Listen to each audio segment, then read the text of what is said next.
We're here in the South Hall in the Adobe booth, actually off the floor a little bit, where it's a little bit quieter, a little bit easier to chat. And I'm here to talk with Victoria Neese about some of the new stuff at Adobe. Victoria, what is your role at Adobe? So I'm the Senior Product Manager for Motion Graphics and Visual Effects, which is a very long way of saying After Effects. And After Effects got a big important thing in this Creative Cloud, the April 2019 release of the Adobe products, which is the content-aware fill for video. We've had that in Photoshop forever. I don't know, I just circle something with the lasso tool, hit delete, and it magically does its thing. So tell us how that came to be, because I would think that in a video world, it's a whole different sort of circumstances to make it work. Yeah, it's a lot harder really in a lot of ways, because you're not just working with one frame, you're working across time, and you need to have things be consistent from frame to frame. If you try painting that by hand, you'll see chatter. It's really difficult to get it right, to get things truly invisible when you're trying to remove something. And so this has been in the works for several years. We had a sneak of this at Adobe Max where it was called Project Cloak when it was still in research. And we've been working to develop it with users, with their footage over time. And we've gotten it to a place now where it's a really powerful tool and it's pretty flexible. It's not just a one-click magic button. You can actually direct it. You can give it guidance on what you would like to fill in the hole with. But what it does is analyzes every frame of your video to look at how things are changing over time, how the camera is moving, and to do its best to guess what belongs in the space that you're trying to fill in. So it's really great for stuff like if a boom mic gets into the shot, you get some dust on the lens, all of those little kinds of production flubs, as well as things like if a car goes through the background, and also creative stuff, creating clean plates for VFX, that sort of thing. Let's talk about how it operates for a minute. I noticed when I was working with it, it does not create a video file. It creates a series of still frames. And of course, video is just a series of still frames anyway. So is it actually the Photoshop content-aware engine in After Effects, or is there some more voodoo that had to happen to make it work with video? Because I think since it's making a bunch of stills, that it's just the Photoshop thing added to it, but it's probably more involved than that. It's a little bit more complicated, yes. We actually do use the Photoshop engine, but it's almost as a fallback for when we can't see behind what you're trying to remove. So if you're trying to remove a sign from a wall or something like that where you never actually get to see what's behind that, it's going to use the content-aware fill algorithm from Photoshop to fill that in. But first what it's going to try to do is actually estimate from the other frames what belongs there. So that's cool. It's a lot of processing going on and around it, as opposed to just doing something simple to the single frame and trying to grab from the same frame. So it makes perfect sense. Now, for someone like myself who is an editor and doesn't do a lot of After Effects work, is it difficult to use or is it easy to use?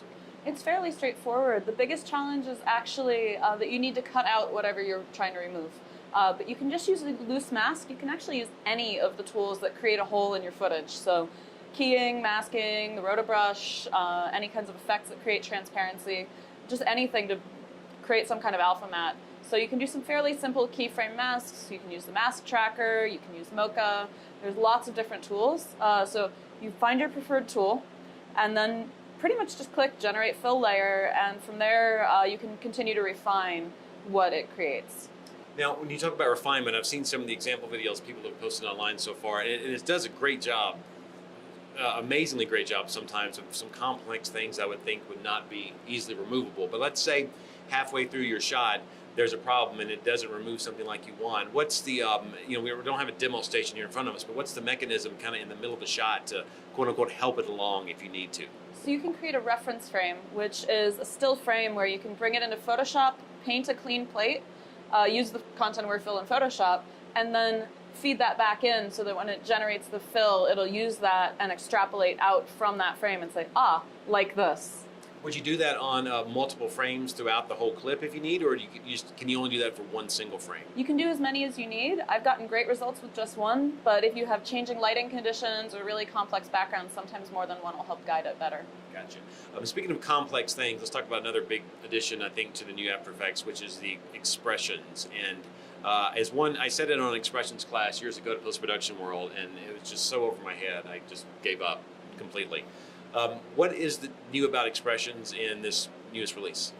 So expressions in After Effects, for anyone who's not familiar, are snippets of JavaScript that enable you to make your project really flexible. And they're incredibly, incredibly powerful. Yes. If I mean, you can get some and sort of copy and paste in. You don't have to write the code, but if you know what you're doing, they are unbelievably powerful.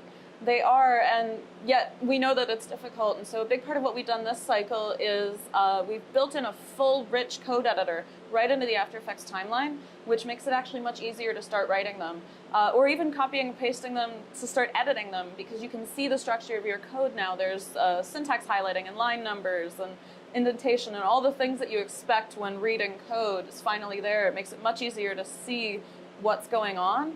And there's autocomplete, so if you're writing an expression, it'll actually suggest things that you can do in that space. That's it makes nice. it much more approachable. I've heard some people who know expressions well. They say that this is an important update because it does put the editor that you work in, the interface you work in, is much more like a programming interface. Yeah. So if you think in that world in that way, then it's a great update. It makes perfect sense. Now, one thing I don't think we have yet in expressions is sort of the object-based programming, where if you don't write a single line of code, can you create expressions without code using programming objects, or is that not how expressions work? So there are ways to write expressions without code. The best one to get started with is actually to use the pick whip. So you can grab one layer and use the pick whip to connect that one layer property to another property, so that it will write the expressions for you. There's also a few other tools in After Effects, like the Create Nulls from Paths panel, which will write expressions when you click the buttons, and it'll do all that work under the hood, and you don't need to deal with them. You just get the benefits. I have done a few expressions via pick whipping. So the pick whip is that little twirly looking thing that you can grab and use it. If you don't know, Google pick whip in After Effects. There's tons of tutorials about that. Those are the two big After Effects features. What else is new for this release in After Effects? There's a ton of great smaller features. One that's really cool is actually something that we're sharing with Premiere this cycle, which is Premiere has now rulers and guides, which After Effects has had for many years.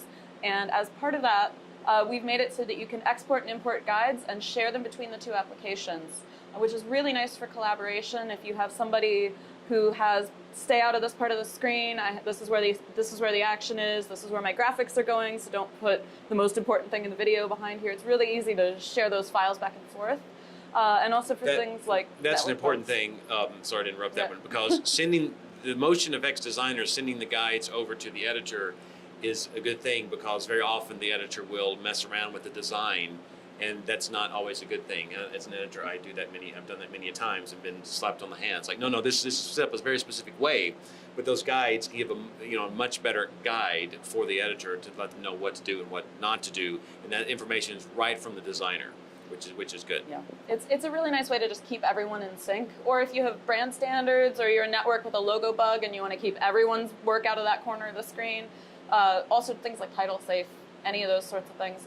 It's a small thing, but it really helps with collaboration. It makes it easier for people to work together. So small but powerful. Gotcha. Any other little little thingies there in After Effects that didn't make the press release, or?